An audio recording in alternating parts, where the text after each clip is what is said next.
আসেন rank push দিব, আজকে আমি গ্র্যান্ড মাস্টারে উঠে যাবো। আরে লল ভাই, তোমার সাথে আমি গেম খেলবো? তুমি আমার লেভেলে আছো? কিরে প্লাগা নিয়ে আমি আসি দেখা কি ভাব নিতেছো নাকি? ওকার থাকলে আসো, কালেকশন ভার্সেসে হারাও আমারে, হারাইতে পারলে 1 লাখ টাকা দিব। কি তোর সাথে আমি কালেকশন ভার্সেস করব? তাহলে শোন, আমি প্রতিদিন খাই রুটি, এই দেখ আমার ম্যাক্স MP40। শুন কালেকশন ভার্সেসে হারিয়ে তোর পেন্টে করাবো পড়ি। এই দেখ কিবোর্ড 2.0 এর MP40।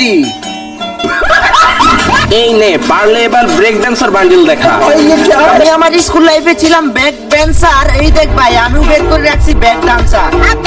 আরে ভাই, এটাও তোমার কাছে আছে? ভিডির কালেকশন ভার্সেসের কিং আমি, আমার কাছে থাকবে না? লল ভাই, তোমার এই কথা শুনে লাগছে আমার ফানি। এই দেখো আমার বান্ডেল বানি। ই আমার কথা শুনে তোর লাগছে অনেক ফানি, তাইলে এই দেখ ব্ল্যাক বানি। ও ভাই, ব্ল্যাক বানি। দেখা তুই এটা দেখা, এটা দেখাইতে পারলে তোর 1 লাখ টাকা দিব। ভাই আমার ভুল হয়ে গেছে ভাই, আমি কখনোই তোমার সাথে কালেকশন ভার্সেসে পারবো না ভাই, আমাকে মাফ করে দাও।